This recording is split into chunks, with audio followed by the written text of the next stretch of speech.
Hi, I'm Margot Rose of Body Aware Grieving, and I want to bring up an idea today that I refer to as romance sabbatical. I define a romance sabbatical as a satisfying lifestyle where one's emotional, logistical, and physical needs are being met in the absence of a traditional romantic partnership.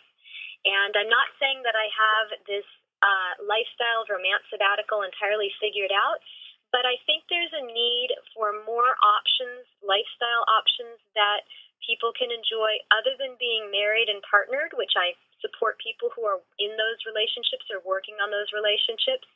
And then we have single people who are, one presumes, looking to become married or partnered. But there's plenty of times in people's lives where those two primary categories aren't available or aren't appropriate.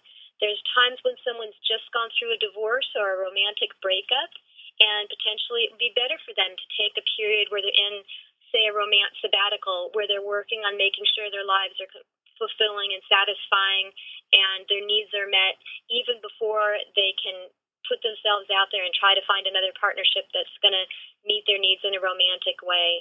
There's people who have just lost someone they love or who lost somebody who they love a while ago, and they don't really want to try to replace that person. They might have been in a long-term marriage, and they don't want to find someone to replace that, but they still need to have a fulfilling life, and they might not even consider themselves single.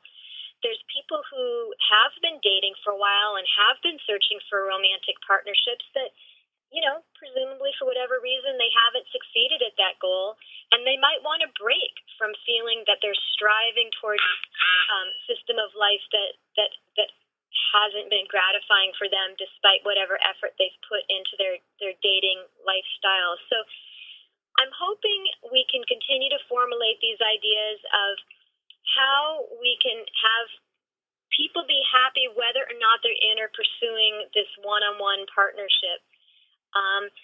So there's the three categories that I discussed. There's the emotional needs being met, and some of that can be met by spending more time with your close friends, by building up this concept of merit family that I've discussed in other parts of the website, where your primary caregivers and important people in your life are being cultivated through some of these long-term friendships that many of us have been lucky enough to sustain and need energy to devote towards these long-term friendships that become very satisfying on an ongoing basis. Logistical needs are important for someone who considers themselves quote-unquote single, meaning if you're in the hospital, who's got the authority to come and talk to the doctors? If you are no longer able to function in terms of paying your bills and on a daily life, you have an injury, perhaps something like that.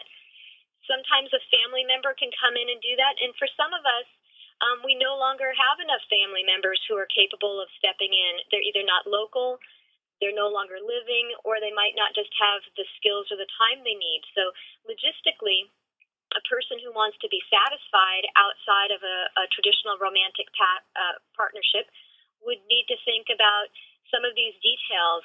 What would happen in an emergency? Who would care for them? Who's got keys to their home?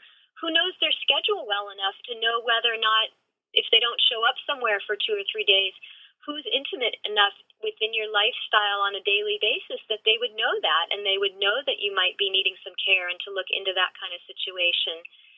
The physical needs component, honestly, is probably the most complicated, especially if we're talking about sensual needs and sexual needs. But I think this area needs some development also. There's a lot of people who are in this circumstance where they're not, they're not in a romantic partnership and they don't really want to just go without. So we can leave some of that for a whole additional podcast. But I think the question is worth bringing up.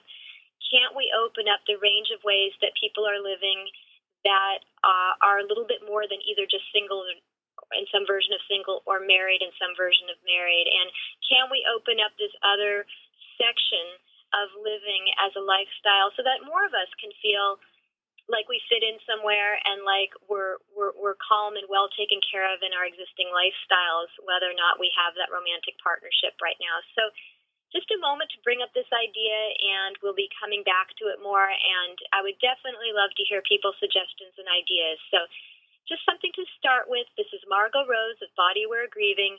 Best wishes to you. Take care.